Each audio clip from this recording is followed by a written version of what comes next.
What's up, guys? I'm posting in the group.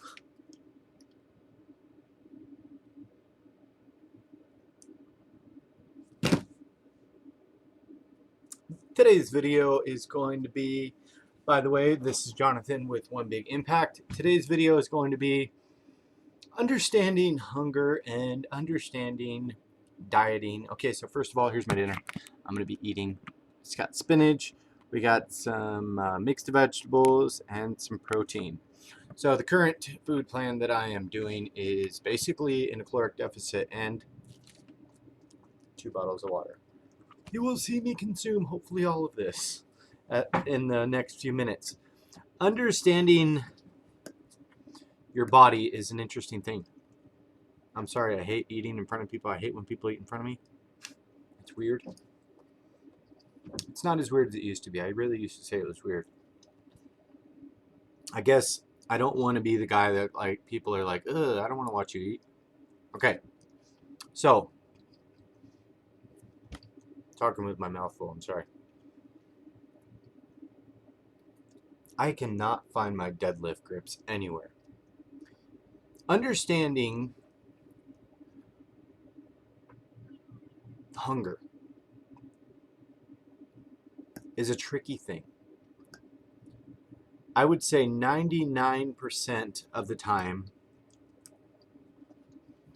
we really aren't hungry. The reason I say that is if you've ever gone into a caloric deficit, even just very slightly, so chances are if you're overweight, you're in a caloric surplus, okay? All the time. Or maintenance or something. But over the few last years, if your body has climbed and climbed and climbed over the last 10 years, 20 years, 5 years, 1 year, then you're in a surplus somehow.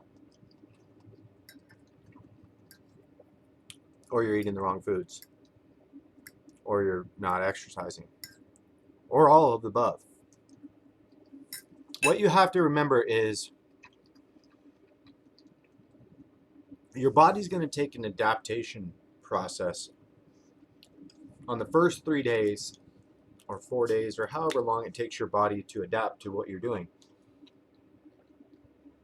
It's going to take some time, and you will most likely get really hungry. Not really bad, but you will understand what it means to be hungry. And it's funny because hunger is perfectly okay. Chances are when your stomach starts grumbling for the first time, you will actually be like, huh, I'm surprised. I haven't felt that in a while. Now, that grumbling of your stomach in between meals every few hours is what we're supposed to really feel before we eat. If you don't feel that, you're attempting to lose weight, and you don't feel that on a rare occasion, that's why you're not losing weight. I'm not saying you need to feel that every time, but I'm saying chances are 99.9% of the time when you are consuming food, it's not actual hunger. It's something else. Right now, I'm not hungry. You're probably saying, well, why the hell are you eating? Well, I just finished working out. I'm on a deadlift program. Actually, I'm on a strength program that requires me to make sure I'm getting plenty of food to be able to keep up my lifts, which is completely different than dieting down. And either way, your body will adapt to this process over the course of probably within a week, and you won't be hungry all the time. Getting past that first little bit usually is really hard for people, but then once they do, they find themselves not even hungry at all, because they weren't eating out of hunger, they were eating out of emotion. They were eating just to eat. And I've done it. And I'm not saying I'm doing that now. I'm eating for a purpose now. Now, I'm not one of those legendary bodies or anything. I'm just a regular guy. But I will say, if you ever look at those people that have those amazing bodies and you talk to them, what is food to you? And they'll tell you, fuel. It has a purpose. Means to an end. They eat to grow muscle. They eat to cut down. They eat to get bigger. They eat to get stronger. They eat to get faster. They eat to get leaner. Whatever it is, the food has a purpose. And for you, it probably has a purpose too.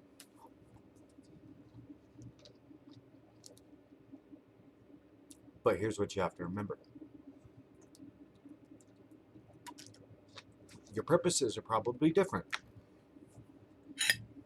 You're eating out of boredom, out of anger, out of stress, eating because it's comfortable. If you've ever noticed when you eat something, you feel guilty or you feel like crap about eating the thing, but at that point you're like, just screw it, I'm just going to keep doing it. And you keep going. You say, you know what, I screwed up my diet, I'm just going to go all out, eat whatever I want.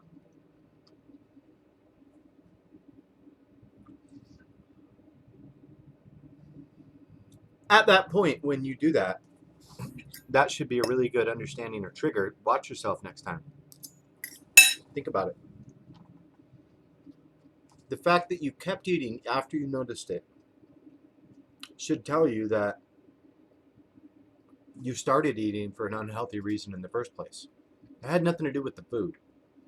Because if you were actually hungry, why didn't you go for a baked piece of chicken, small piece of chicken, and maybe a small piece of cheese and an avocado or something? You didn't. Okay? Probably went for a pack of freaking Oreos. What'd you do after that? Another pack of Oreos? Half a gallon of milk? I'm lactose intolerant. I can drink a gallon of milk like nothing.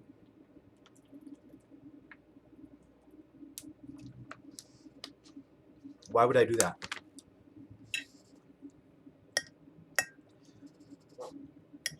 Understanding why we eat, why we do things, why we overeat, has a lot more to do with what's going on up here than what's going on right here.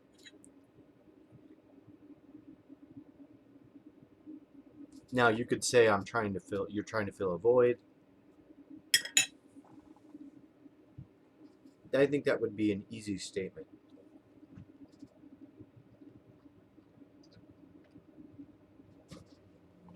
You could say it's a lack of discipline. Easy statement.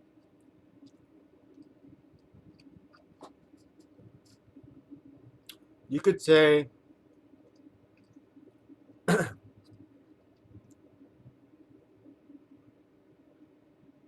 it's being unprepared. I'm going to have to hold off on this chicken. My stomach is packed. I'm done with that.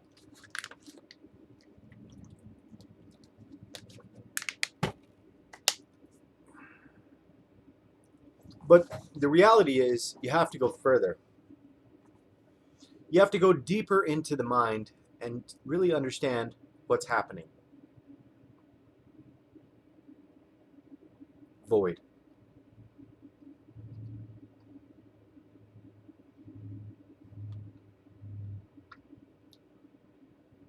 such a basic term.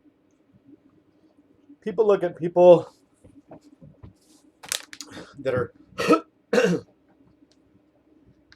that are overweight, and I've heard many things.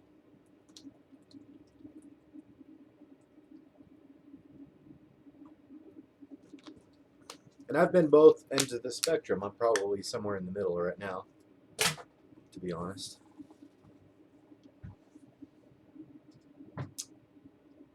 I was on a cruise recently. Somebody I met sitting there. She was fit. She was in shape. I don't know if she worked out. Kind of saw her working out a little bit. Looks like she was just kind of naturally in shape. A mesomorph. It's called a somatotype. You got mesomorph, endomorph, ectomorph. She's right in the middle. Naturally muscular. Ate well and stuff, but more on this in a second.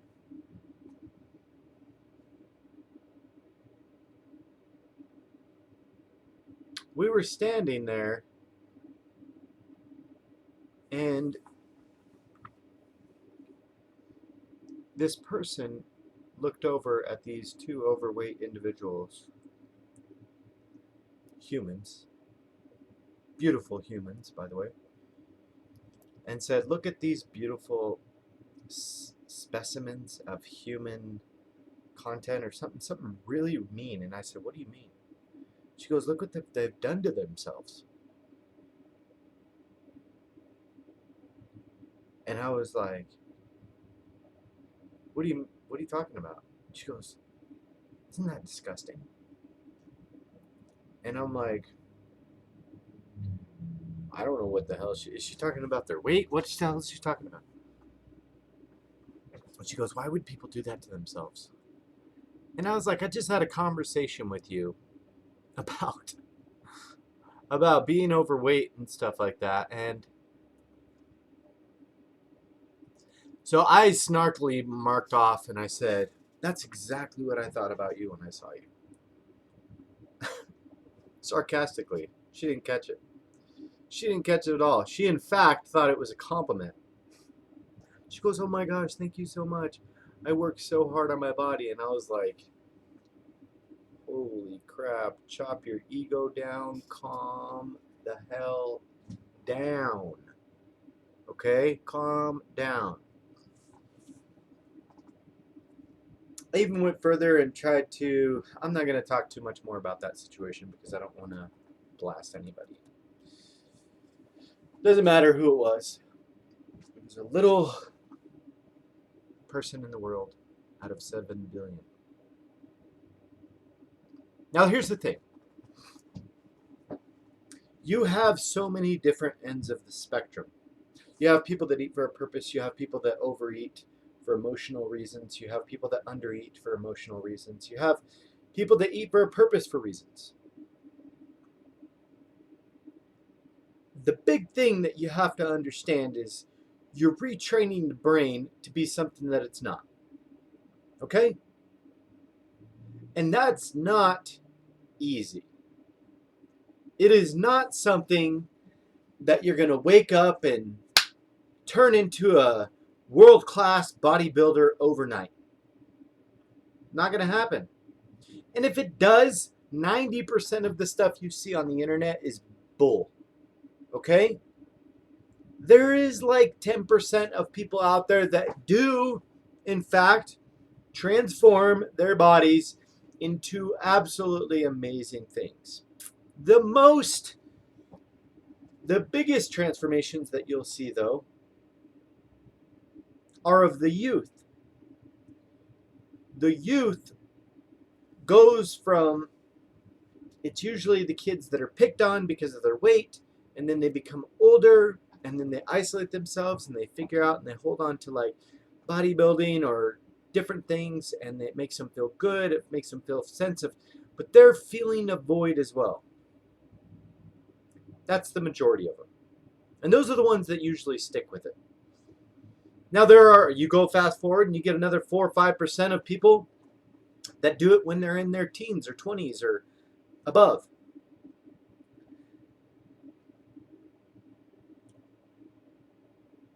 The more you give in to temptations, the more you eat for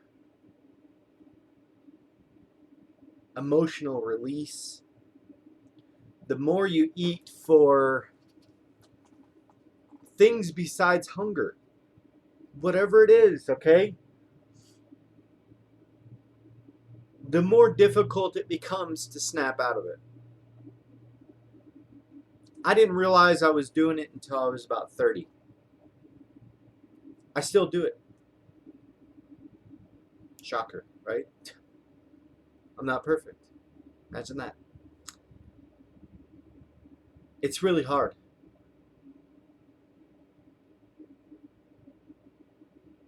People with a weight issue are amazing.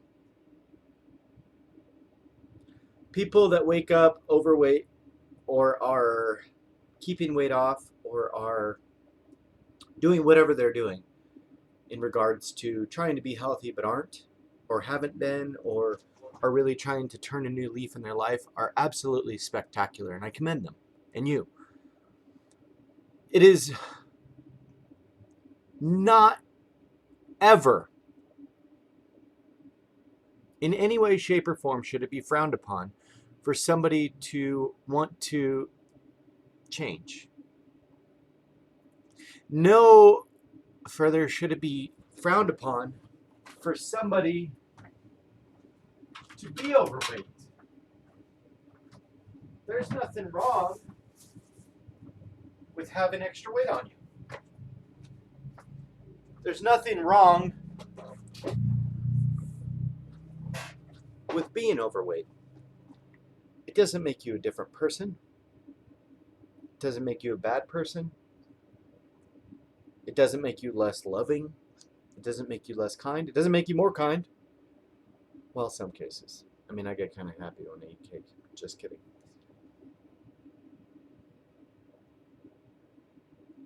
The battle that you're facing is deeper than self-discipline. It's deeper than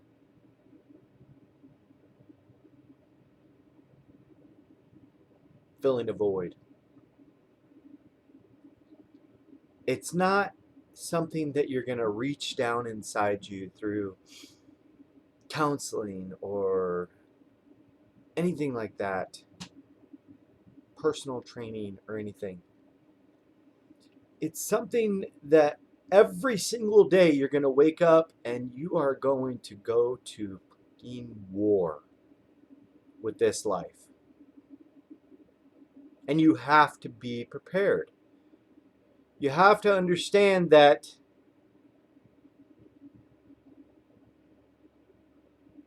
if this is an issue for you, it will forever be your issue. You can't become relaxed. You can't say, today I can have cake. Cynthia does cake. Cynthia's thin. Cynthia eats whatever the hell she wants. Cynthia eats like a pig. Cynthia doesn't even exercise, and I spend 10 hours a week at the gym. Guess what? That's a shitty mindset. Cynthia's a great person. And so are you. You can't ever look at others like they're doing anything wrong. Cynthia may have her own battles at home. And I'm sure she does. She has things that she struggles with. Maybe her kids are wild or giving her problems, or her brother's stressing her out or something because he's got a drug addiction or whatever. The most important thing is that you have to remember that this is your journey and your journey alone. It doesn't matter who's on board with you in your house. It doesn't matter who's not on board with you in your house.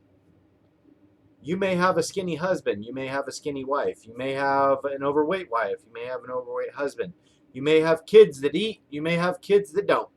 You know, you may have all these things that are working against you in any way, shape, or form, or working with you. But the reality is, it doesn't matter. You got to wake up every single day understanding that, hey, today I'm going to be responsible for the things that I put in my mouth. I'm going to be responsible for eating the right things to be able to, at the very least, nourish my body in a positive way and not put all those junk things in my body like we do. Not void of that. And just understand that each and every single day working on yourself a little bit over time puts a lot more stuff in your corner. Whether it's reading books, whether it's watching YouTube videos about it with people that have the same things, whether it's joining a support group like Healthy Living for Healthy Life and working together, and or getting on a meal plan and picking it apart and seeing, why does this work, how does it work, and what am I going to do to make this sustainable over life. Ongoing and continued knowledge is going to be your best friend. I'd venture to say that it's probably going to be your best friend for one simple reason. Because it's going to be on your mind every single day. If you pick up a book about weight loss every day, 10 minutes for the next 20 years, I'll bet you the person that does that versus the person that does not will have a hell of a lot healthier lifestyle. Out of sight, out of mind. If you put some healthy stuff in your fridge next to some unhealthy stuff in your fridge, not gonna lie, you're probably every once in a while, if not all the time, gonna reach for the unhealthy stuff. But guess what's right there? In your mind. Results. It's staring right at you. You guys, it's not gonna get any easier. It's not going to go away. But I promise you can succeed. I don't know the answer to understanding why it is you do what you do. Okay? I don't know. I could definitely help you figure it out if I was your trainer, if I was your coach. But the reality is that you have to work on it as much as you possibly can. And you can't give up. Because you're not a quitter. And chances are, you're amazing. And you got to keep up the good work. Find out what helps. If you suck at meal prep, do it more. If you suck at drinking your water, do it more. Get a new fancy ass $75 water bottle. Who would do that? Somebody that was proud to carry around a $75 water bottle and drink about in that thing. Drink out of it. Get some really nice glass Tupperware. Ones that go when you open them. Enjoy what you're doing. Pride of ownership. It's like a car, washing your car, cleaning it up. You got that big old car payment and everything, and you got that big fancy shiny vehicle. Have pride of ownership in the most important transportation device that you're ever going to get in your life. Your body. You guys, keep doing your best. Be stronger than your excuses. Don't ever stop learning. Remember to spread love, not hate. Drink your damn water. Stay on track.